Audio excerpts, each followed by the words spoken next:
Ya, salam teman-teman. Ketemu lagi dengan Mary hari ini di hari Jumat di acara kita belajar Alkitab secara online.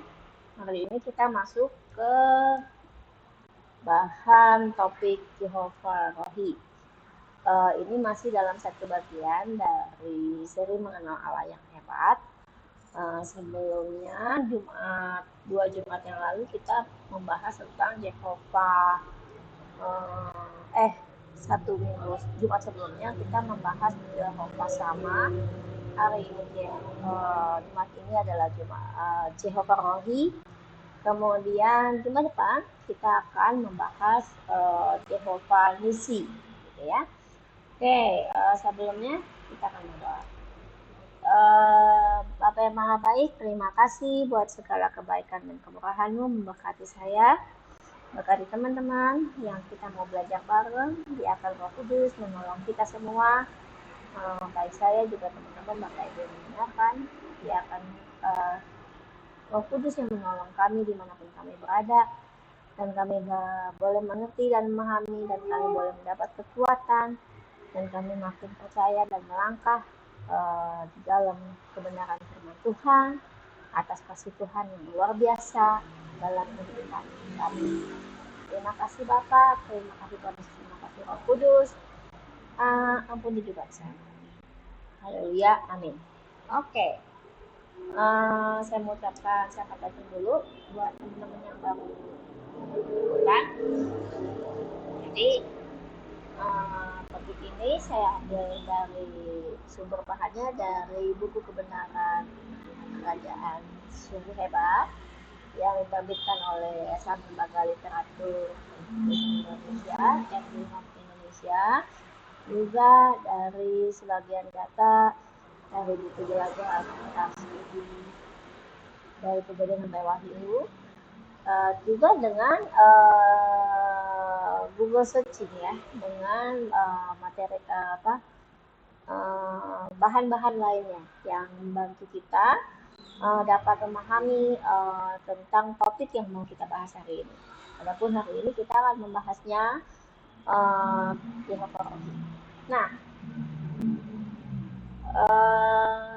mengenai Jehovah Rohi, kata-kata Jehovah Rohi itu kita ketemu di Mazmur 23 ayat 1 sampai 6, perikopnya Tuhan adalah gembalaku. Dan ini di sebelah sini teman-teman bisa lihat Yahweh my shepherd. Tuhan adalah gembalaku.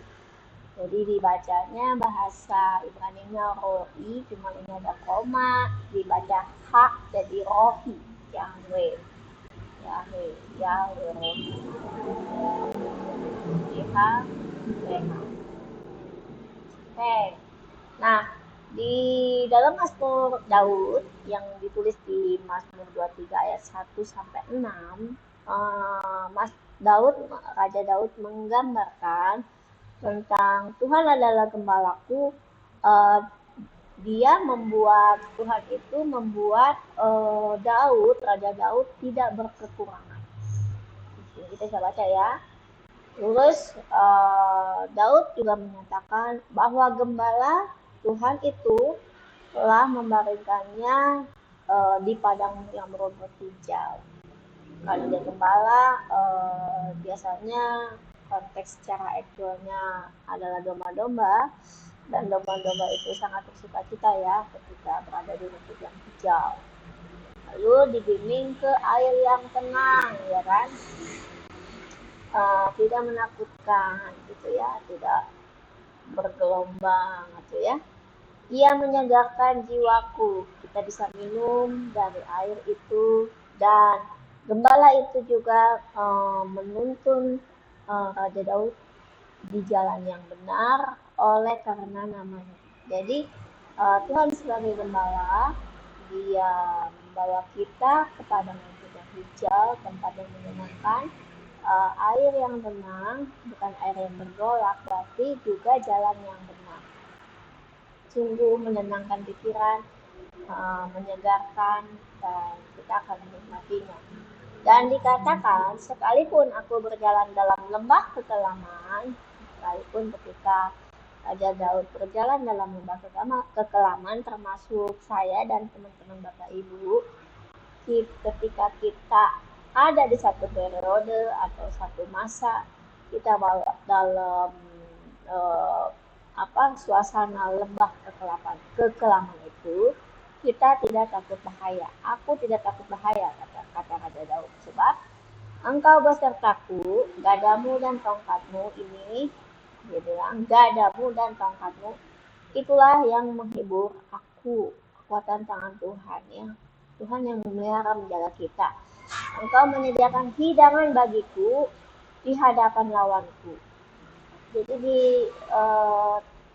musuh-musuh kita yang kita lagi di lembah kekelaman, ketika kita lagi takut, kalut ya menghadapi musuh-musuh kita, persoalan kita, tapi Tuhan bikin musuh-musuh itu di hadapan musuh-musuh itu menjadi hidangan, gitu ya. Saya mengartikannya mereka menjadi hidangan jadinya, bukannya kita yang menjadi hidangan buat mereka, tapi mereka yang menjadi musuh-musuh itu, lawan-lawan itu yang menjadi hidangan buat kita. Tuhan yang memberikan. Dan engkau mengurapi kepalaku dengan minyak. Jadi bagaimana Tuhan membuat musuh-musuh itu, yang masalah itu menakutkan kita, dengan cara Tuhan memberikan kita pengurapan, kepintaran, hikmat, pengetahuan. Sehingga ketika kita menjadi pintar, bijaksana, kita dapat menyelesaikan segala persoalan. Makanya dikatakan pialaku penuh melimpah. Piala kemenangan kita terus menerus ada terus, ya. Kebajikan dan kemurahan belaka akan mengikuti aku. Ini isinya piala yang melimpah, kebijakan, kemurahan, seumur hidup di dalam. Dan aku akan diam di dalam rumah Tuhan sepanjang masa. Jadi piala itu adalah wadahnya, piala itu adalah seumur kehidupan kita, kan? Dan isinya di dalam umur kehidupan kita itu isinya hanya kebajikan dan kemurahan, berlimpah. Itu kan dibilang dari atas ke bawah terus menerus, ya. Padang berumput hijau, air tenang, jalan yang benar. Ketika Allah yang menjadi kebenaran, Allah yang bagi pembela kita, dan Dia yang membawa kita ke jalan yang benar, kita menjadi tenang. Dan siapapun yang berjalan dalam kebenaran tidak akan takut dengan yang misalnya terjadinya satu permintaan mengenai hal-hal yang harus dipertanggungjawabkan. Ya nggak masalah, karena kita selalu bersikap benar, karena kita pernah jalan di jalan Tuhan, ya jalan kebenaran Tuhan itu. Jadi adalah tugas Tuhan Yesus sebagai gembala kita. Dia menyediakan kita kebenaran, menyediakan kita perangkat peraturan, pengetahuan tentang bagaimana berjalan yang benar. Terus dibimbing, Tuhan Yesus juga kirim Roh Kudus, ya, untuk menolong kita berada dalam kebenaran, dituntun, ya, membimbing, dituntun untuk berjalan yang benar, menyediakan hidangan. Tadi kan dibilang bukannya kita yang menjadi hidangan, tapi musuh, persoalan itu yang hendak melahap kita, tapi mereka yang menjadi hidangan buat kita, dan kita melahap semua tantangan, persoalan depan kita, dan kita dapat menyelesaikannya dengan baik, ya, dengan mengurapi kepala dengan minyak tadi, ya, kita lihat, terus mengisi piala dengan melimpah. Isinya piala kita, kehidupan kita, isinya kebajikan, kemurahan seumur hidup. Mungkin teman-teman juga bisa ya buat teman-teman yang sudah lama atau mempunyai pengalaman hidup dalam kebenaran firman Tuhan, yang terbiasa juga dalam kebenaran firman Tuhan, mungkin dalam pelayanan ya, terus bagaimana aktualisasi melakukan kebenaran firman Tuhan itu dalam kehidupan sehari-hari, tindakan yang kita lakukan selama bertahun-tahun itu. Nah, apa yang teman-teman bisa dapatkan? Teman-teman bisa berbagi pengalaman dengan saya, dengan tuliskan di kolom chat ya. Oke. Terus saya juga boleh berbagi bahwa ini adalah benar ketika saya memutuskan Tuhan Yesus sebagai gembala. Dia adalah pemimpin kehidupan saya, dan sungguh itu saya merasakan apa yang ditulis Raja Daud ini adalah benar. Sekalipun memang ada momen-momen kita berada di periode atau menghadapi ya masa-masa berada dalam lembah kekelaman. Tetapi Tuhan yang menjadi penolong kita, pembela kita, bahwa Dia beserta kita. Nah, boleh saya saksikan sedikit bahwa ada banyak masa di dalam kehidupan saya mengikuti Tuhan itu sebenarnya banyak banget ya masa kekelaman, banyak, tapi entah mengapa mereka seperti seolah-olah terlewat begitu saja, tidak menjadi hal yang utama lagi gitu ya. Jadi ketika kita melewati di masa kekelaman itu, malah itu adalah periode pembelajaran kita, seperti kita lagi dididik, dilatih dalam training ya, dalam pertempuran. Nah, misalnya waktu itu saya pernah ngalamin masih kecil, pas 4 SD, orang tua papa saya meninggal. Dan saya juga tahu ya ceritanya banyak, kalau misalnya perempuan, orang ibu biasanya lebih tidak berdaya ya ketika ditinggal suaminya, anak-anaknya menjadi tidak terurus, dan biasanya akan rentan, si perempuan ini akan tidak survive atau segala macamnya, berimbas kepada anak-anaknya. Tapi puji Tuhan, mama saya, almarhum mama saya, jadi ya saya bilang almarhum karena mama saya juga udah meninggal sekarang, dia mempertunjukkan menjadi wanita yang hebat, perempuan yang hebat pada masa kekelaman itu. Karena waktu suaminya meninggal, papanya meninggal, dia harus menjadi pemimpin ya. Walaupun persoalannya itu banyak.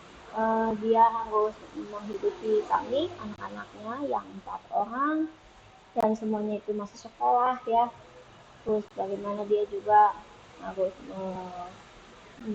mengelola sebuah toko, walaupun sebelumnya dia nggak pernah mengelola toko gitu ya, cuma di belakang istilahnya nggak membantu.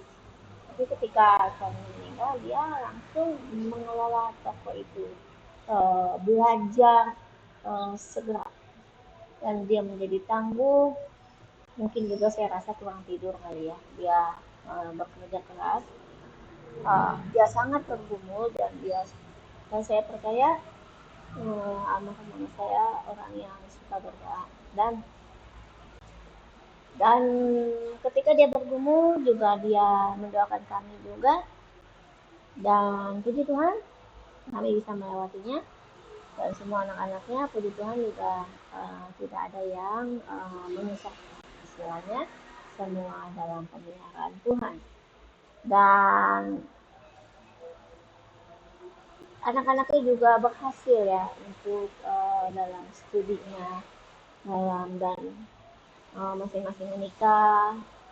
4 orang anak itu termasuk saya menikah, mempunyai keluarga yang baik ya. Jadi kita memang melihat gitu ya, ada satu momen kita memang merasa takut, ditaruh di panti asuhan, kita pernah khawatir seperti itu, terus dikasih ke saudara kali ya. Tapi puji Tuhan ya, mama saya luar biasa. Kami berempat tidak demikian. Dan mama saya terus memegang prinsipnya, dan dia tetap sendiri ketika melewati masa-masa itu sampai beberapa tahun kemudian. Saya sudah kuliah, adik-adik saya juga udah besar, dan masing-masing udah mulai bisa mandiri. Akhirnya baru mama saya menemukan pasangan lain, pasangan berikutnya. Dan itu ya semuanya dalam pemeliharaan Tuhan yang luar biasa. Jadi semua momen-momen dalam kehidupan saya, jadi saya berpesan kepada saya, piala di dalam sepanjang umur kehidupan saya. Jadi ketika saya melewati masa-masa sulit gitu, tapi saya juga bisa melihat ada pertolongan Tuhan yang ajaib terjadi. Dan itu baru saya mengerti setelah saya melewati masa-masa sulit itu. Jadi mungkin waktu ada persoalan, ya tetap saya mengeluh, saya berkeluh kesah sama Tuhan, saya berdoa, tetap. Dan untungnya puji Tuhan ya, Roh Kudus juga menolong saya untuk tetap sabar, tetap kuat di dalam masa-masa transisi itu. Dan saya boleh melewatinya, dan puji Tuhan kan, dan sampai saat ini saya boleh ada dalam kegiatan ini, dalam kegiatan materi belajar Alkitab online ini, Embal, dan saya boleh membagikannya pada teman-teman Bapak Ibu. Itu sangat luar biasa. Dan setiap persoalan yang kita hadapi, ada itu namanya masa-masa kelam kita, masa pelatihan kita, dan dia menuntut kita menjadi orang-orang yang yang luar biasa. Keren banget ya Tuhan itu. Nah, sekarang kita kan masuk, karena Jehovah Rohi adalah Tuhan adalah gembalaku, dan gembala mengenal domba-dombanya. Seringkali kita akan merasa banyak orang yang mungkin dengan teman-teman berdoa udah lama gak dijawab, atau ada teman-teman yang sepertinya tetap kok kayaknya masa kekelam ini lama banget ya, kok nggak beres-beres ya gitu ya, persoalan kok kayaknya nggak beres-beres. Nah, bukan berarti Tuhan Yesus itu tidak mengenal kita atau melupakan kita. Cuman ketika kita berada di masa kekelaman itu dan kita tidak beranjak keluar, mungkin saya bisa menyarankan ke teman-teman boleh mengambil waktu teduh, boleh ya berdoa, minta hikmat Tuhan, apa yang harus dilakukan, mohon ampun supaya Tuhan itu membuka seperti gini nih, kalau misalnya ketika kita merasa di dalam kekelaman itu, seperti kita itu berada di dalam sebuah gelas yang bening putih, tapi kita bingung, udah doa, kita merasa ada pertolongan Tuhan, bimbingan Tuhan, tapi kenapa kita masih berada dalam gelas bening itu? Nah, jadi teman-teman mungkin ambil waktu untuk berdoa supaya kita bisa lepas dari gelas kerangkeng penjara itu, penjara masa kekelaman itu, sehingga nanti Tuhan yang memberikan hikmat bagaimana caranya kita bisa keluar dari masa training yang sangat panjang itu. Nah, ini kita akan masuk di 1 Tawari 28 ayat 9. Ini adalah pesan-pesan terakhir Raja Daud kepada anaknya Salomo. Dia bilang demikian, dan engkau anakku Salomo, kenalah Allahnya ayahmu dan beribadahlah kepadanya dengan tulus ikhlas dan dengan rela hati. Nah, ini Raja Daud bilang sama Salomo, kenallah Allahnya ayahmu, kenallah dengan Allah Israel, Yakub, Ishak, Abraham, Ishak dan Yakub. Kenallah sama Allah itu, beribadahlah dengan tulus ikhlas dan rendah hati. Ya, itu salah satu yang kepentingan Raja Daud menyuruh Raja Salomo, dan saya nasihat ini tuh berguna buat saya juga, buat Bapak Ibu dan teman-teman. Kenapa katanya kita harus beribadah tulus ikhlas dengan rendah hati, dengan rela hati?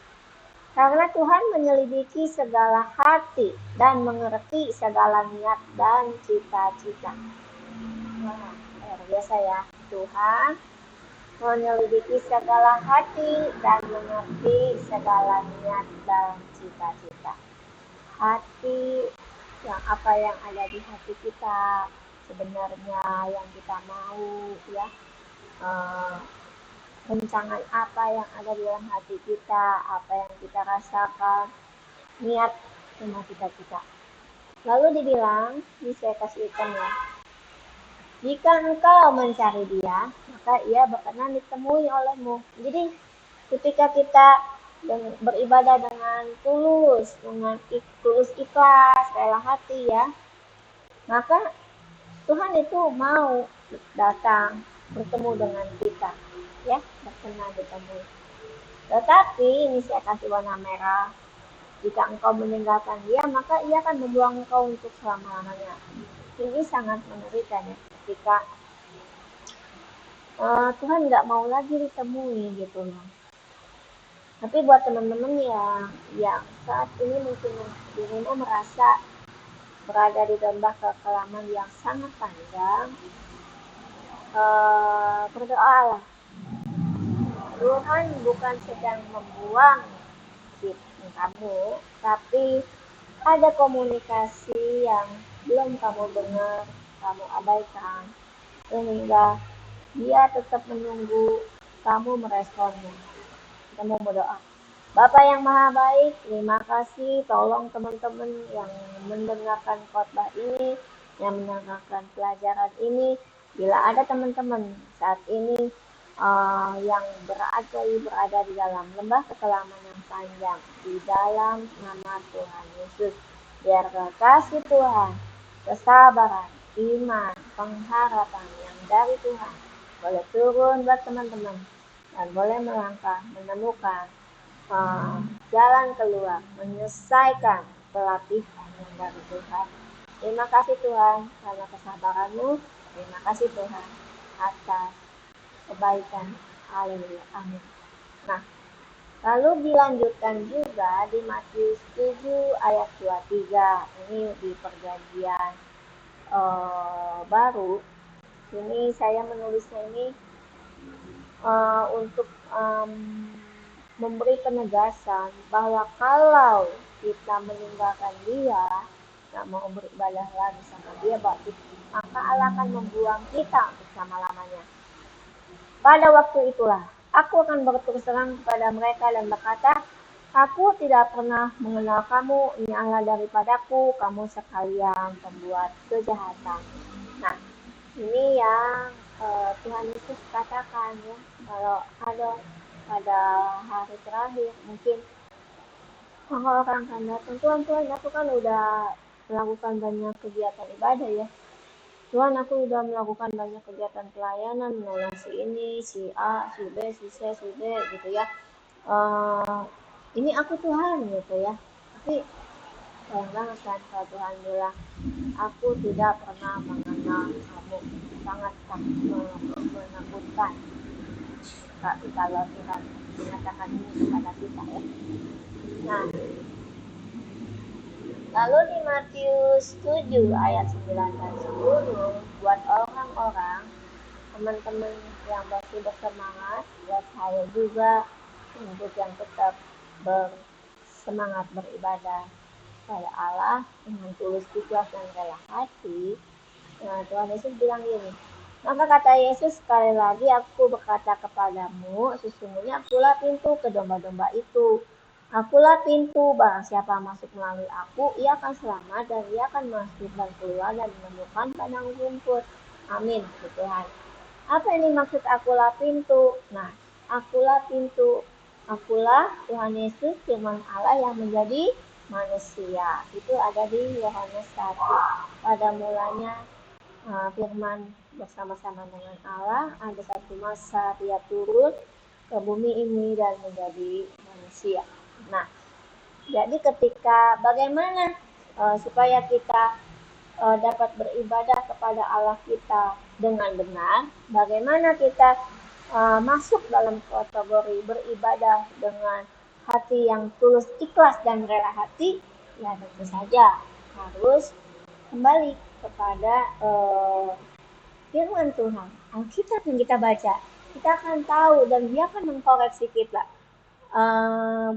Kita itu, saya dan teman-teman Bapak Ibu yang mendengarkan saat ini, dia akan mengkoreksi setiap orang, termasuk saya.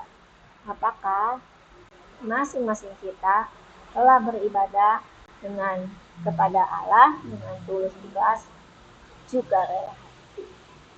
Jadi satu tulisan yang ada di wordlifepublishing.com this blog ya, mengenal Yesus. Yesus adalah gembala. Jadi karakteristiknya adalah domba-domba itu, saya, Bapak Ibu, itu mengenal suaranya. Suaranya ada di mana? Di Alkitab yang kita baca, yang kita pelajari. Terus kemudian mereka mengikuti Tuhan Yesus karena mereka tahu suaranya.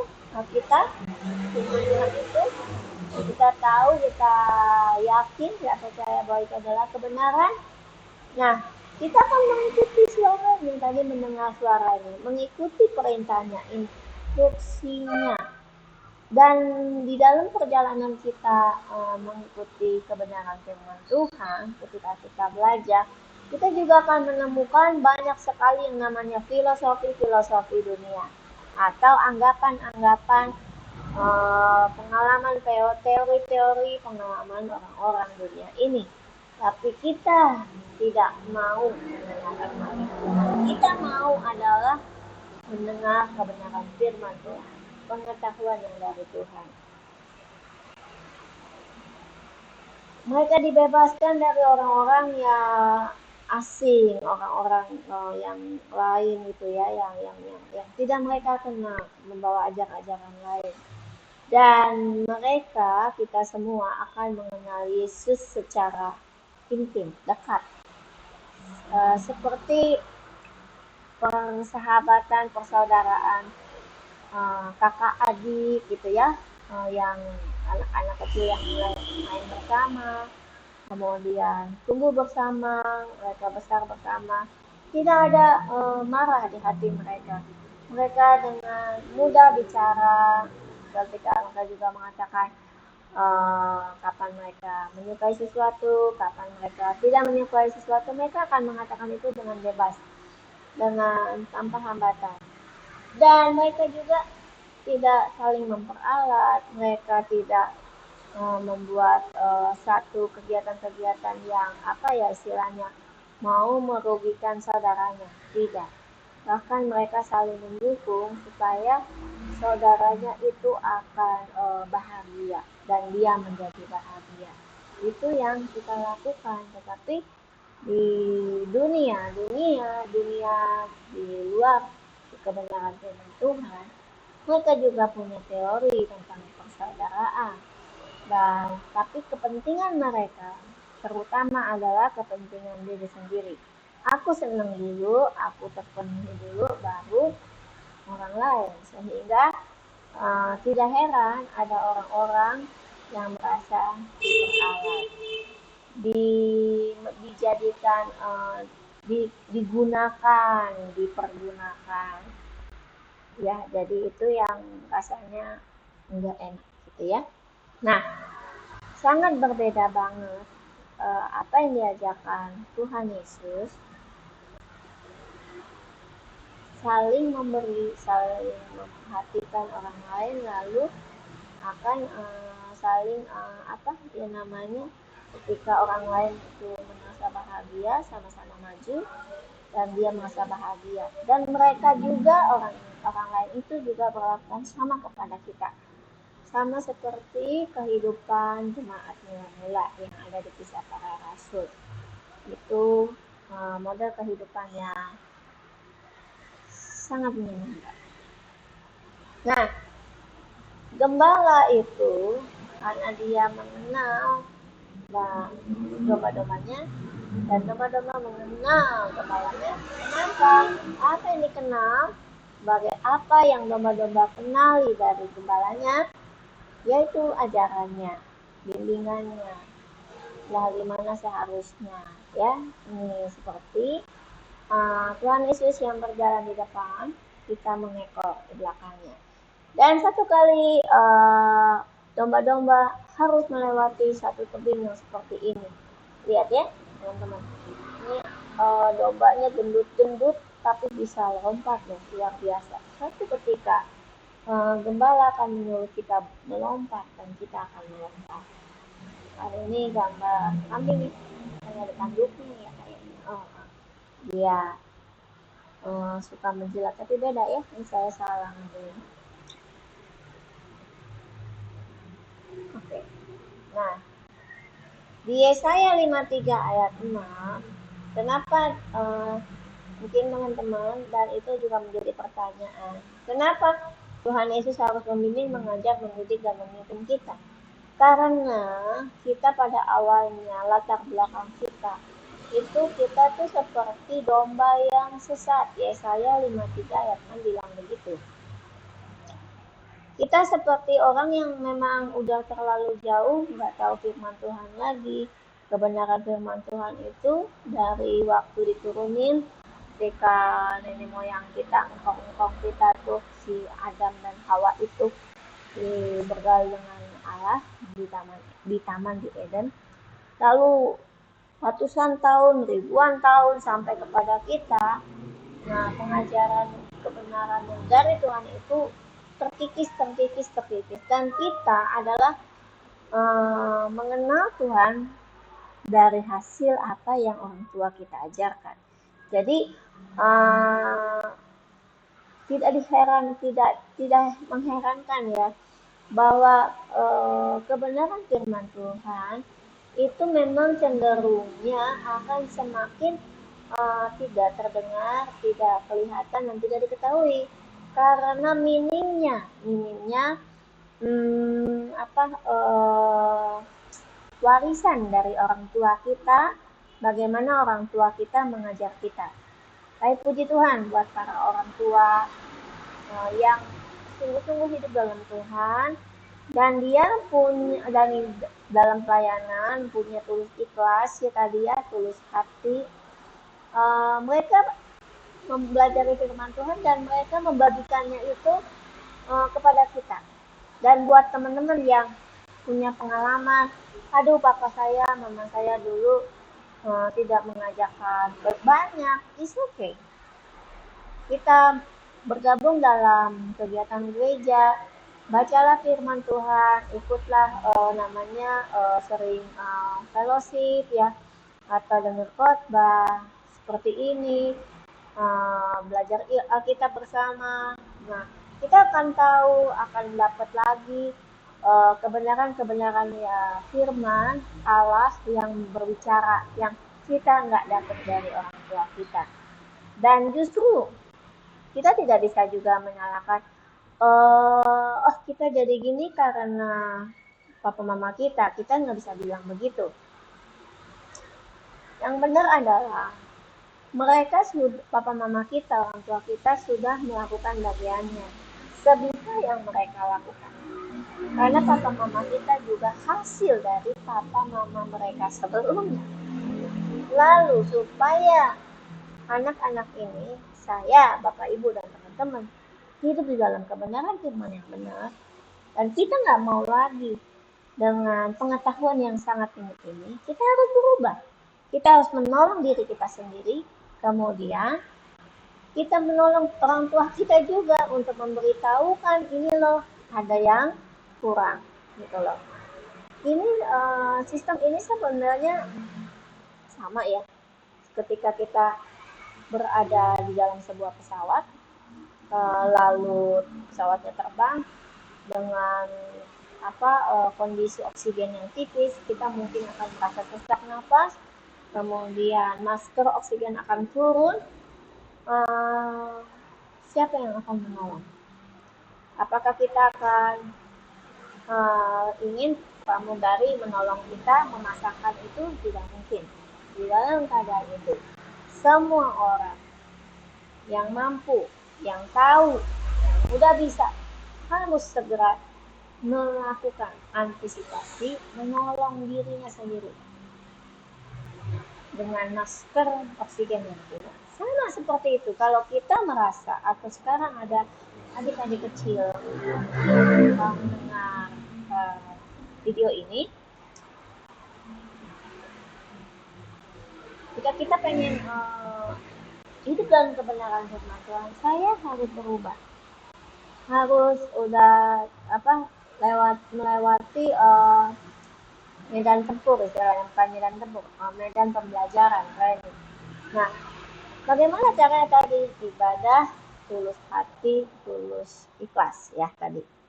Nah, kita harus mengambil keputusan stop untuk tidak menjadi domba-domba sesat. Domba-domba sesat itu domba-domba yang mengambil jalannya sendiri gitu. Dibilang itu di Yesaya 53 ayat 6. Pengalaman kita yang dulu, kita seperti orang-orang tua kita, bahkan kita seperti domba yang sesat itu, Tuhan Yesus datang disuruh Bapaknya. Kesesatan domba harus dibayar oleh gembalanya, dan untuk itulah Tuhan Yesus datang ke dunia. Dia disiksa sedemikian rupa, dia disalib, terus kemudian dia mati dan naik ke surga. Dia menolong kita lagi, menyelesaikan, dibilang menghapus seluruh dosa manusia. Dan di ayat Ulangan 31 ayat 8, Musa bilang, sebab Tuhan, waktu itu kan orang khawatir, takut nih, gimana nih ya nanti keluar dari Mesir, perjalanan melewati itu kekanak-kanaan. Musa bilang, sebab Tuhan dia sendiri akan berjalan di depanmu, dia sendiri akan menyertai engkau. Jadi kita cuma nyekor aja nih kayak Tuhan Yesus ya, dengan domba-domba yang ada di belakangnya. Dia tidak akan membiarkan engkau dan tidak akan meninggalkan engkau. Janganlah takut dan janganlah patah hati. Itu yang dilakukan, yang Tuhan katakan kepada Musa. Juga ditulis lagi. Dan ini ketika Tuhan dengan gagah ini jalan, bukan berarti dia nggak melihat domba-domba di belakang. Dia bisa melihat. Dia dengan kemampuannya yang luar biasa itu. Karena Tuhan kita adalah Tuhan yang melebihi manusia, Tuhan yang mengasihi ruang dan waktu, ya. Nah, di Yohanes 10 ayat 11, akulah gembala yang baik memberikan nyawanya bagi domba-dombanya. Ini penegasan dari apa yang ditulis di Yesaya 53 ayat 6. Nah, tadi kan saya bilang ada memberikan nyawa berhubungan dengan apa? Tadi gembala akan berjalan di depan. Gembala yang akan menyertai, tidak akan membiarkan, tidak akan meninggalkan, sehingga supaya kita bisa diikutin naik dapat kehidupan kekal, satu-satu jalan Tuhan Yesus harus mati di kayu salib, lalu dia bangkit dan dia membebaskan kita semua. Di Yohanes 10 ayat 27 dan 28 dibilang, domba-dombaku mendengarkan suaraku. Nah, ini nih domba-domba yang mendengar suara Tuhan tuh, yang percaya akan apa yang dikatakan firman dalam Alkitab. Mungkin ya kita harus membacanya yang pasti ya, mendengarkan khotbah. Tapi mungkin kita akan mendengar, ketika kita membaca, kita mungkin merasa kecewa dengan gembala kita atau dengan orang tua kita.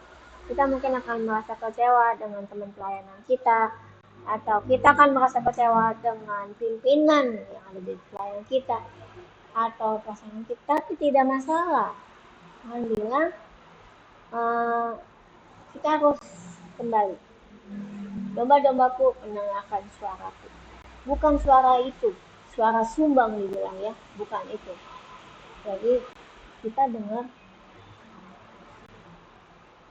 apa firman Tuhan. Ketika kita menjadi lemah tawar hati, berdoalah, minta kekuatan. Dan aku mengenal mereka. Tuhan tahu siapa kita. Mereka mengikuti aku. Ya, kalau kita kenal Tuhan, kita akan mengikuti ya. Dan aku akan memberikan hidup yang kekal. Nah, ini domba-domba ini. Ini loh, Tuhan ngajak kita ke hidup yang kekal kepada mereka, dan mereka pasti tidak akan binasa sampai selama-lamanya. Karena tidak seorang pun akan merebut mereka dari tanganku. Tidak seorang. Iblis pun tidak bisa merebut kita. Kalau kita sungguh-sungguh berjalan dalam kebenaran firman Tuhan. Tetapi ketika kita sudah dengar firman, kita ada dalam barisan ini, dan kita nggak serius dengar apa ya, bukan berarti Tuhan diamin ini. Enggak, Tuhan akan kasih warning. Yang di belakang itu jangan ngobrol. Orang itu jangan malas gitu. Ayo cepet, ayo jalan ini. Dia akan kasih warning untuk kita kerjakan. Selama kita udah kerjakan apa yang udah di warning, nah kita akan kembali ke dalam barisan. Tetapi apa yang terjadi jika kita tidak mau mendengarkan peringatan dari Tuhan? Kita mungkin udah berada nih yang barisan ini, kita mungkin udah ada di samping, terlalu ke kiri atau terlalu ke kanan. Kita mulai merasa nggak enak. Ada Roh Kudus yang masih menolong kita, ayo balik lagi gitu ya. Nah, dia akan terus menolong sampai satu titik ketika kamu mengambil keputusan, saya mau ikut Tuhan, tapi udah terlanjur ke kiri atau ke kanan. Asal kamu bertobat, yes Tuhan, aku mau balik dengan tulus ikhlas, tulus hati. Tuhan akan kirim bantuannya dan kita akan masuk lagi ke barisan ini. Tapi bagaimana kalau kita seperti domba-domba yang ngebohongin gembala kita, pemimpin kita, ketika kita lagi ada terlalu di kiri, terlalu di kanan, kita merasa nggak enak. Tuhan tolong, kita lupa lagi, nyimpang lagi, lama-lama didiamin ya, seperti itu. Nah, sekarang kita masuk ke dalam satu pertanyaan, apakah saya sangat menginginkan Yesus sebagai gembala. Karena ketika kita menginginkan Yesus sebagai gembala, di Mazmur 119 bilang ada hal yang harus kita kerjakan. Kita dituntut untuk hidup dalam kekudusan, bersih, murni, tidak tercela, hidup menurut firman Tuhan, hidup menurut Taurat Tuhan. Ini sulit loh. Ketika kita akan melihat di sekitar kita hidup dengan seperti yang dunia tawarkan, apakah dirimu akan tergoda gitu ya, atau kamu akan belajar melepaskan, tidak, aku mau hidup dalam kebenaran firman Tuhan. Kemudian bayar harga, apakah kamu mau memegang peringatan-peringatan Tuhan yang Tuhan mau? Karena kan Tuhan bilang tubuh kita adalah bait Allah, dan karena tubuh kita adalah bait Allah, kita harus menjaga kekudusannya, kemurniannya, kebersihan tubuh kita ini. Ya tubuh kan termasuk pikiran juga, ya termasuk jiwa, niat, tadi kan ada hati juga, semuanya. Jadi sesuatu yang sangat amat kita harus menjaga baik ini dengan penuh kewaspadaan, karena akan banyak banget kita akan digoda, tergelincir. Kemudian apakah kita mau mencari Tuhan segenap hati? Mencari Tuhan bagaimana nih? Mencari Tuhan ini bagaimana? Kalau kita bangun tidur, apa yang kita ingat pertama? Apakah kita bersyukur bahwa malam yang kita lewati dan bangun pagi itu karena kebaikan Tuhan? Lalu, apakah kita sangat menginginkan tuntunan Tuhan di hari itu? Ketika kita mau mulai hari, kegiatan-kegiatan kita, lalu sampai nanti malam, pas kita di tengah-tengah nih ya, udah kerja, kita udah selesai kerja, kita bersantai, apa yang kita pikirkan? Apakah kita masih mencari Tuhan? Apakah di tengah kesantaian kita merasa bersyukur atas semua kebaikan Tuhan dan mengingatnya, dan kita mulai juga mengajak orang-orang lain untuk mengenal Tuhan dan saling mengingatkan mereka, lalu sampai ke malam hari ketika kita mau tidur, adakah di hati kita perasaan sangat berterima kasih Tuhan yang menolong kita? Dan di Mazmur 119 dikatakan juga tidak melakukan kejahatan. Kejahatan yang dilakukan, yang kelihatan, tidak kelihatan, kelihatan itu sesuatu yang udah direncanain, ya dilakukan. Nah ini sekarang tidak direncanain, cuman udah ada di kepala, gitu. ada di hati, itu kan juga termasuk kejahatan. Jadi emang kita harus penuh waspada. Dan di 2 Timotius 2 ayat 19 katakan, tetapi dasar yang diletakkan Tuhan Allah itu teguh dan materainya. Tuhan mengenal siapa kepunyaan. Tadi Tuhan mengenal domba-dombanya ya. Dan setiap orang yang menyebut nama Tuhan hendaklah meninggalkan kejahatan. Nah, harus sesuai. Tuhan itu kenal siapa domba-dombanya.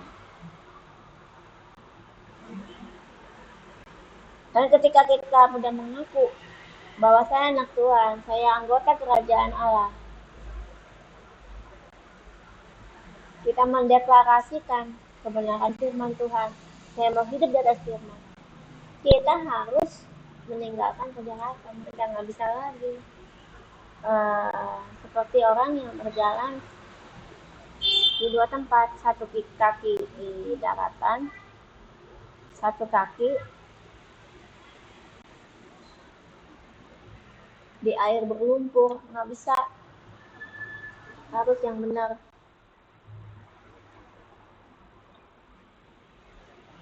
Atau di satu sisi mulut kita mengatakan kebaikan Tuhan, memuji Tuhan. Tapi di sisi lain, ketika kita lagi marah, kita mengutuki orang yang kita keselin.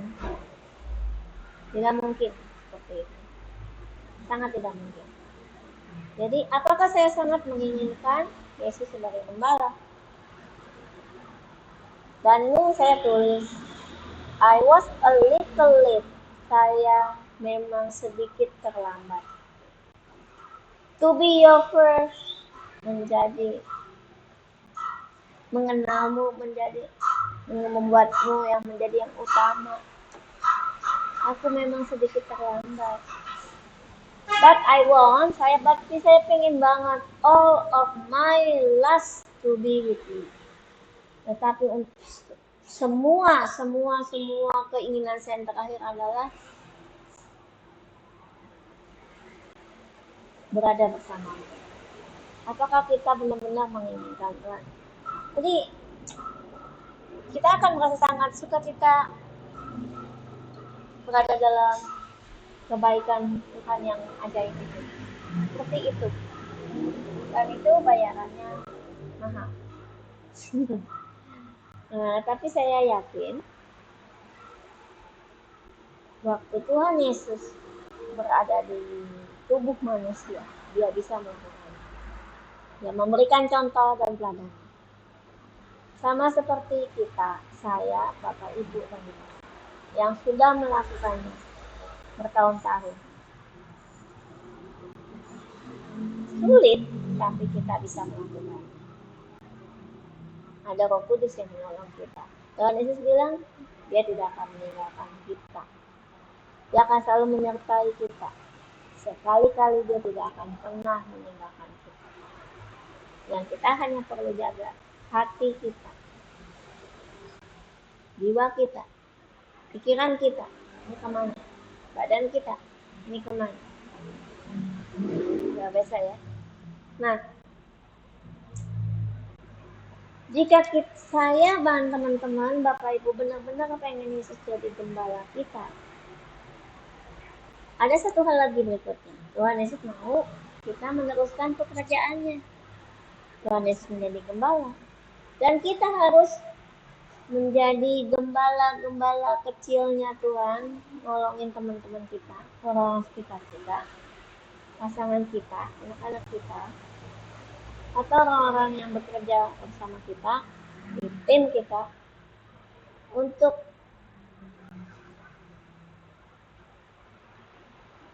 boleh mengenal Yesus, mengikuti saya, mengikuti kita, sama-sama di dalam kebenaran Tuhan. Dan ini memang harus dilakukan. Kalau misalnya kita tidak melakukan, ini akan membuat kita terhanyut. Jadi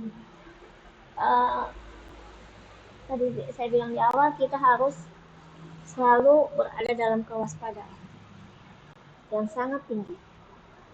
Dan untuk menjaga kewaspadaan itu supaya tetap berada dalam kualitas yang baik, otomatis kita juga harus meneruskan pekerjaan Tuhan ini. Harus membagikan kebenaran-kebenaran firman Tuhan ini supaya ini tadi, ketika saya mau bersih sebagai baik Allah yang kudus dan berkenan, dan lingkungan saya bantu untuk bersih, sehingga juga menolong saya untuk tetap berada dalam kebersihan. Perintah Tuhan Yesus terakhir saat dia mau naik ke surga, dia naik di awan-awan. Matius 28 ayat 16-20. Dikatakan, dan ke-11 murid itu berangkat ke Galilea. Kenapa 11? Bukan 12, kan murid Yesus 12. Jadi kan ada 1, 12 ya. Murid-murid itu ke bukit. Itu yang telah ditunjukkan Yesus. Ada hal yang harus dilakukan. Tuhan Yesus memberikan perintah. Ketika murid-murid itu melihat Tuhan Yesus, mereka menyembah dia. Tapi ketika mereka menyembah, berarti mereka ada ragu-ragu juga. Sama seperti Bapak Ibu dan saya juga, teman-teman. Ada ketika kita menyembah, ketika saya menyembah, ada rasa ragu-ragu. Benar. Saya nggak bisa bilang, wah, saya selalu yakin. Enggak, ada hal-hal saya ragu-ragu. Tapi ketika ragu-ragu itu datang, minta ampun kepada Tuhan, minta pertolongan Tuhan supaya kita mengerti dan kita bisa membuang keraguan-keraguan itu. Yesus mendekati mereka dan berkata, kepadaku telah diberikan segala kuasa di surga dan di bumi. Nah, ini kita kan kadang-kadang ragu. Apakah aku akan selalu bisa, ini pertanyaan saya, apakah saya bisa selalu menjaga kekudusan saya? Memang ada hal yang menuduh di hati saya ketika saya membuat kegiatan mari belajar Alkitab online. Seakan-akan saya seperti orang suci ya di sini. Ada di hati saya berkata, apakah saya akan dapat menjaga kekudusan dan kemurnian saya seperti saat ini? Atau saya hanya sebagai orang yang pintar ngajar, ngomong-ngomong di sini. Wah, untuk itulah saya harus mengingatkan diri saya. Dan Tuhan bilang, kepadaku telah diberikan segala kuasa di surga dan di bumi. Allah sudah memberikan kuasanya kepada Tuhan Yesus di surga dan di bumi. Karena Tuhan Yesus sudah memberikan kuasanya di surga dan di bumi, Tuhan Yesus juga memperlengkapi kita, yang menyertai kita, dia tidak akan meninggalkan kita. Makanya itu dia bilang, pergilah, jadikan semua bangsa murid-muridku. Sebenarnya mungkin teman-teman akan tanya gimana caranya. Kuasanya Tuhan Yesus di mana? Di firman. Yang kita udah baca, firman, perkataan Allah itu ada di dalam firman, perkataan kebenaran itu ada kuasa Tuhan Yesus, ada kuasa Allah di surga dan bumi. Dikatakan ketika firman ditaburkan, dia tidak akan kembali sia-sia. Dan setiap firman diperkatakan, dilemparkan, dikeluarkan, disebutkan, maka firman itu akan mengerjakan segala perintah Allah dengan sempurna. Dengan sempurna. Luar biasa ya. Nah, tadi dibilang, karena itu pergilah jadikan semua bangsa muridku. Tuhan bilang gitu, jangan khawatir. Sama seperti saya tadi kan saya ragu. Jadikan semua bangsa muridku. Ada kuasa, ada firman Tuhan. Dan saya mulai melakukannya, membuat kegiatan video ini. Baptislah mereka dalam nama Bapa, Anak, dan Roh Kudus. Buat teman-teman, Bapak Ibu yang belum dibaptis, saudaranya, atau siapapun yang mendengarnya, Anda tinggal menghubungi gereja-gereja terdekat untuk dibaptis. Datang kepada mereka, minta tolong supaya engkau segera dibaptis. Dan ajarlah mereka melakukan segala sesuatu yang diperintahkan kepadamu. Setelah kita mendengar firman Tuhan, kita tahu kebenaran firman Tuhan, yang kita pelajari dari video ini mungkin, lalu kita udah dibaptis, lalu apa? Kita harus melakukan firman itu. Nggak cukup mendengar. Mendengar, oke, bagus. Memberi diri dibaptis, oke, bagus. Kemudian melakukan. Jadi ketika tadi saya ragu, saya rasa kayak saya akan jadi orang yang suci ya ketika membuat kegiatan ini, video embau ini. Tuhan bilang kuasanya ada. Ketika saya membagikan firman Tuhan, saya melakukan kebenaran firman, dan kuasa yang ada dalam firman itu yang menyertai kita sehingga kita tidak akan jatuh. Itu bilang, dan ketahuilah aku menyertai kamu senantiasa sampai kepada akhir zaman. Ya mungkin ya kita akan nggak usah ragu-ragu lagi sekarang. Gimana bilang? Itu firmannya ada kuasa Allah yang udah gitu. di surga dan di bumi, firman itu berlaku. Mungkin ketika kita sedang belajar, para pengajar kita kan, atau kita nih jadi guru-guru yang mengembalakan. Ini saya taruh ya gambar ini. Satu, mungkin ada guru. Apakah kita, ya mungkin kita akan jadi gembala yang hanya memperhatikan, melihat, menyimak. Tapi kita juga harus berani bicara. Kita seperti ini, dia guru yang memberikan pelajaran, materi, ngajarin A, B, C, D, F, G seperti saya saat ini. Kita udah pandai mengajar, harus pandai juga melakukan. Ya. Atau bagaimana? Yang ini ngajarinnya sambil ngomel-ngomel. Ketika kita seperti ini, ya mungkin ada bagian juga. Kan pernah kan Tuhan Yesus juga suatu hari marah di bait Allah, di bait suci Allah ya, ketemu pedagang-pedagang, menukar uang, dia marah, dia terbalikin semua meja-meja. Jadi yang namanya pengajar itu ya memperhatikan kayak gini nih, ngamatin, tapi memberikan teguran juga, ngajarin seperti ini bukan teladan. Kadang juga marah-marah seperti ini.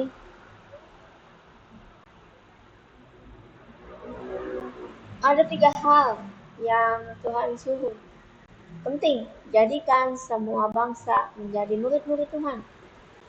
Harus kenal Tuhan Yesus. Semua orang harus kenal Tuhan Yesus. Setiap orang harus tahu. Ada lagunya kan? Kemudian kedua, baptis mereka dalam nama Bapa, Anak, dan Roh Kudus. Cari gereja-gereja terdekat di tempat kamu berada. Beri dirimu dibaptis. 3, ajar mereka melakukan segala sesuatu yang Yesus perintahkan.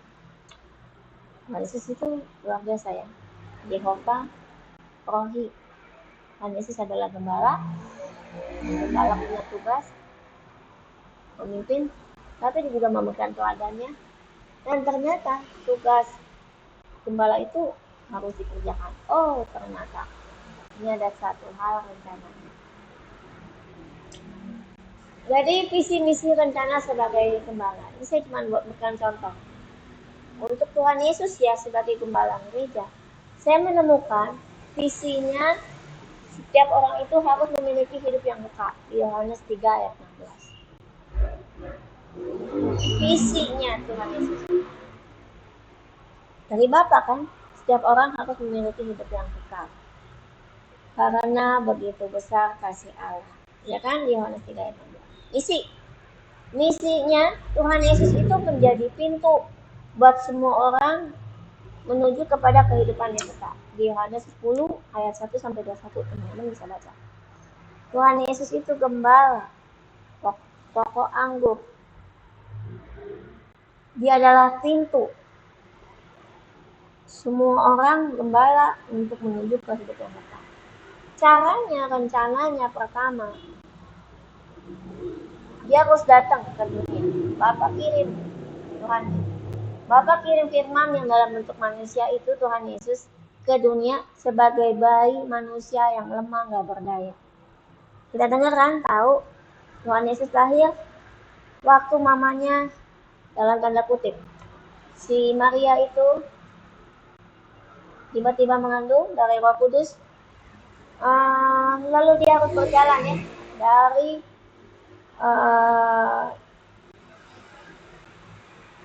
dari kota Nazaret terus ke Bethlehem untuk sensus. Itu kan jauh perjalanan, dan dia dalam keadaan hamil, dan dia akhirnya terpaksa melahirkan di Bethlehem.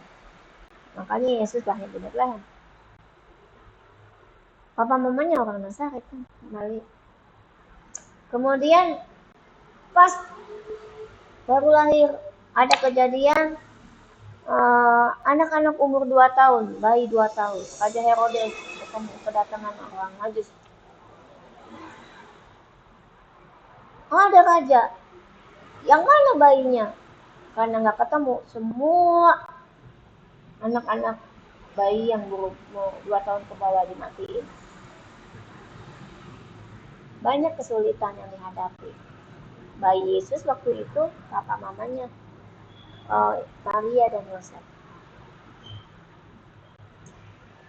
Baik bayi Yesusnya, baik papa mamanya juga tidak berdaya. Tapi mereka berhasil melalui masa-masa itu. Kedua, ketika Tuhan Yesus lahir, dia belajar sebagai manusia. Firman yang jadi manusia, dia memberikan teladan ketaatan dalam kehidupan manusia alami. Bukan mentang-mentang karena dia Tuhan Yesus. Ya, dia memang manusia 100% Allah 100%. Tetapi dia juga mengalami yang namanya natur kehidupan manusia yang terbatas. Teladan ketaatan. Di dalam keterbatasannya dia tetap harus taat. Bagaimana ketika Tuhan Yesus kecil diantar ke bait Allah, terus dia suka, tiba-tiba dia ngajar, dia lupa, papa mamanya keburu pulang ke Nazaret, baru ingat papa mamanya, ini enak masih ketinggalan, balik lagi. Terus orang mamanya marah-marah, ya marah lah ya, kemana sih kamu nggak bilang, iya ini dia lagi ngajar. Luar biasa kan? Dia nggak membalas, mama tahu nggak misalnya ngomong gitu, kan aku di anak bapak, aku harus belajar di bait Allah. Tuhan Yesus kecil nggak seperti itu sama papa mamanya. Begitupun dia ketika menjadi dewasa. Ingat kejadian peristiwa pernikahan di Kana? Waktuku belum tiba, ibu. Waktu tiba-tiba mamanya si Maria, mereka kehabisan anggur. Tuhan Yesus bilang, waktuku belum tiba. Tapi karena mamanya minta, dia tetap kerja. Kata nih, kenapa waktunya belum tiba? Karena dia kan harus nunggu aba-aba dari pekerjaan Tuhan, pekerjaan Allah, untuk dia melakukan tugasnya. Kemudian ketiga, memberi teladan. Oh ya, yang kedua ini masih kan ketika dia Yesus di hari terakhir, umur 33 ya kalau nggak salah. Dia ditangkap, dicambukin. Kita kan tubuh manusia biasa ya. Cambukinnya pakai yang tajam-tajam itu, katanya cabik-cabik dagingnya. Itu kan keterbatasan manusia. Tapi dia harus jalanin. Apakah para tentara Romawi itu nggak punya hati? Tapi mereka terus mencambuk Yesus. Berdarah-darah, dagingnya keluar. Kita akan baca. Kemudian udah segitunya ya, penyiksaannya luar biasa. Dan Tuhan Yesus harus disalipin. Itu tuh ditancepin paku, nembus tulang, terus ke kayu, terus digantung. Bayangannya luar biasa, menakutkan. Itu adalah keterbatasan manusia. Teman-teman, Bapak Ibu ingat nggak? Waktu kan Tuhan Yesus sesaat akan ditangkap di Taman Getsemani, dia berdoa. Di Alkitab menuliskan peluhnya seperti butir darah ya. Wah, itu kan keterbatasan manusia, tapi dia taat. Tapi itu Tuhan Yesus ya. Sebegitu beratnya itu buat Tuhan Yesus. Allah tahu tidak ada satupun manusia yang sanggup. Cuma Tuhan Yesus. 3.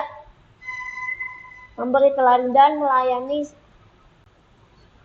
di bait Allah sebagai pengajar, gembala di bait Allah. Yang masih kecil, dia nggak takut, tetap ngomong sama para tua-tua di sana. Hidup kudus, tidak bercela, jadi pengajar, pendoa. Orang-orang situ sampai kagum, anak kecil ini kok bisa tahu ya, dari mana ya? Bagaimana Tuhan Yesus waktu itu banyak menyembuhkan orang sakit. Pontius Pilatus istri juga pernah ditolong Tuhan Yesus. Tentara-tentara Roma juga banyak yang ditolong Tuhan Yesus. Tapi apa kejadiannya? Waktu Tuhan Yesus ditangkap, orang-orang berteriak, salibkan dia, salibkan dia. Kemana orang-orang yang udah ditolong Tuhan Yesus? Mereka seperti diam saja. Tapi apakah Tuhan Yesus mengutuk? Wah, nggak bener tuh. Kemarin si A gue tolongin. Terus sekarang dia nggak nolongin gue. Tuhan Yesus ngomong gitu loh. Agak santai aja. Tuhan Yesus hebat ya. Ini tingkat teladan melayani. Hanya melayani. Nggak berpikir lagi ke belakang. Tiba waktunya lewatin. Ketika dia harus melewati masa ronda yang kelam, Tuhan Yesus lewatin. Kemudian yang keempat, dia memberikan teladan berkorban, memberikan kebebasan atas manusia-manusia berdosa. Tadi yang terakhir, mati di kayu salib. Tuhan Yesus itu sangat luar biasa ya. Nah, sekarang saya masukin ke sini. Kalau saya sebagai orang yang telah diselamatkan Tuhan Yesus, Bapak Ibu, teman-teman, orang yang telah diselamatkan Tuhan Yesus, saya juga ya. Visi saya apa? Ini contoh aja. Tuh, Bapak Ibu bisa bikin sendiri. Buat saya, Yesus itu firman Allah. Visi saya ya. Yesus itu firman Allah yang menjadi fondasi kebenaran hidup kekal di bumi di surga. Saya pengen banget ketika banyak ini buat saya. Saya melihat ada kisah pahlawan iman Abraham, Daud, yang tergede-gede ya, Rasul Paulus gitu. Mereka berhasil, Yohanes di Pulau Patmos. Itu juga kan luar biasa. Mereka hidup dengan firman di bumi di surga. Saya sangat ingin sekali membuktikan firman itu. Jadi sepertinya pas ketika saya melihat berita-berita dunia ini yang makin hari makin menakutkan, tapi saya berkata dalam hati, biarlah firman Tuhan itu menjadi nyata dalam kehidupanku.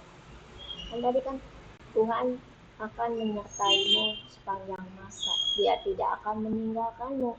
Tuhan akan berjalan di depan dan kamu akan mengikutinya. Dan kita berjalan dengan firman. Bagaimana? Kita percaya firman yang menolong kita dalam setiap kesulitan yang kita alami. Dalam kesulitan ekonomi, kesulitan kita sebagai orang tua, ini ngajar anak-anak itu susah ya. Dan kita sebagai pelayan Tuhan itu juga susah. Banyak banget yang harus dikerjain, ya korban juga dan sebagainya. Teman-teman pelayan tahu lah ya, yang saya banyak yang harus kita kerjakan. Kemudian misi, saya punya misi. Orang-orang itu harus mengenal Yesus sebagai firman Allah yang menjadi manusia. Yesus firman perkataan Allah, dari Allah, tapi dia juga menjadi manusia. Jadi firman bukan sesuatu yang sulit untuk dikerjakan, tidak. Firman bisa kita kerjakan. Tuhan Yesus sudah membuktikannya. Ketika Tuhan Yesus menjadi manusia, itu sudah membuktikannya. Kalau nggak salah, kan umurnya 33,5 tahun atau 35 tahun itu. Masa kehidupan Yesus sebagai manusia. Dia membuktikan. Lalu rencananya gimana? Nah, ini saya masih kosongin. Teman-teman bisa buat visinya apa, misinya apa, kemudian rencana. Kalau rencana saya, ya otomatis pertama kita harus belajar firman Tuhan dulu dong. Supaya kita bisa belajar, kita harus siapin waktu. Saya mah harus siapin waktu. Setiap hari dengan firman Tuhan. Yang pertama komitmen lagi. Mundur lagi ke belakang, komitmen. Roh Kudus tolong, saya pengen makin hari ada di kebenaran firman Tuhan. Tuhan tolong semua yang ada keinginan hati atau apapun, tolak di dalam nama Tuhan Yesus yang bukan dari Engkau. Biarlah keinginan roh yang menjadi utama. Biarlah Tuhan matikan semua keinginan daging. Itu yang ambil keputusan di situ. Rencana pertama. Jadi sampai kita bisa kedua belajar firman Tuhan. Setting waktu. Ketika kita kosong, nyantai, ngapain? Nah, saya kan lebih memilih waktu santai itu saya belajar firman Tuhan. Saya membuat materi seperti ini, lalu saya bagikan di embau ini. Kalau enggak, mana bisa ya saya bikin materi seperti ini kalau saya tidak menyiapkan waktu dengan baik. Nah, saya bilang membuat materi ini sangat sulit.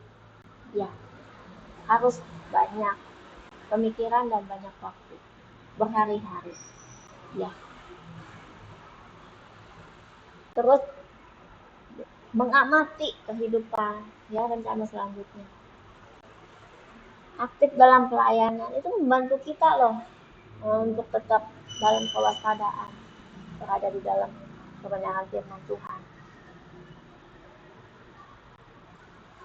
Dan teman-teman bisa bikin lagi apa rencana-rencana.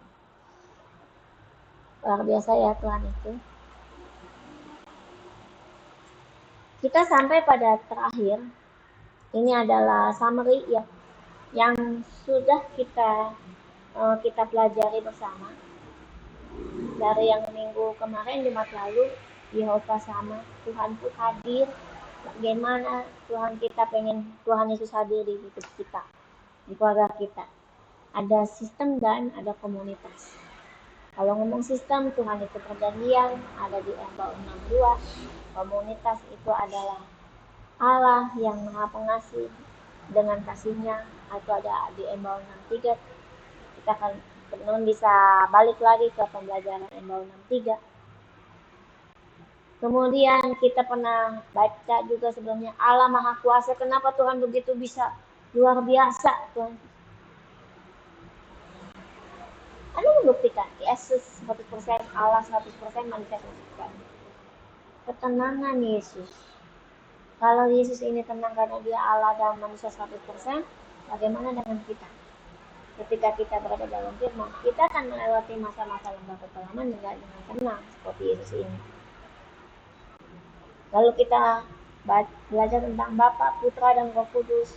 Tuhan Yesus satu-satunya juru selamat. Itu udah komitmen ya, prinsip teguh yang kita pegang. Lalu kita bersiap akan kedatangan penghakiman Tuhan. Tadi yang Embau 63, Allah Maha Pengasih, Embau 62 dari perjanjian, ini harus kita pegang.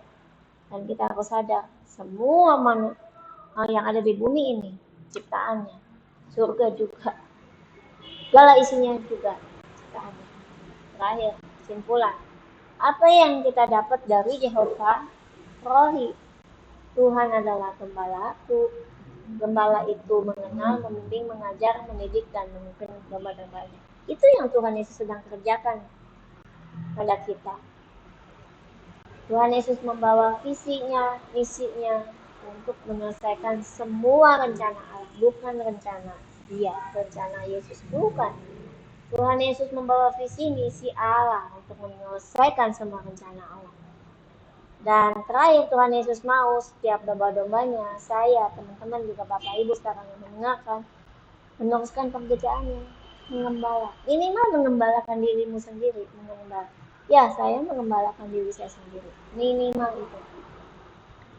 Selanjutnya kita mengembalakan orang-orang yang ada sekitar kita. yang lingkup kecil diri sendiri, kemudian lingkup gede sedikit orang sekitar kita, keluarga kita, ya. Lalu ke ruang lingkup lebih gede. Dan minggu depan, Jumat depan, kita akan belajar tentang Yehova Nisi. Yehova Nisi, Tuhan adalah panji-panjiku. Oke, kita berdoa. Bapa yang Maha Baik, terima kasih atas segala kebaikan dan kemurahan-Mu. Terima kasih Roh Kudus yang memimpin saya, teman-teman, dan Bapak Ibu menyelesaikan, menuntaskan kegiatan pembelajaran kami hari ini. Kiranya berkat Tuhan menyertai kami. Kiranya berkat Tuhan memenuhi kami yang belajar firman Tuhan hari ini. Kiranya berkat Tuhan, kasih Tuhan melingkupi kami semua dimanapun kami berada. Kami boleh menemukan Yesus adalah gembala, Yehova Rohi. Sungguh Tuhan menjadi gembala kami, memimpin kehidupan kami, berada dalam keinginan roh, dan kami berhasil menghasilkan buah roh di dalam nama Tuhan Yesus. Terima kasih Bapak atas kebaikan. Ambil alih semuanya. Haleluya. Amin. Oke, teman-teman, terima kasih sudah mengikuti kegiatan ini. Sampai jumpa di Jumat depan. Tuhan Yesus memberkati.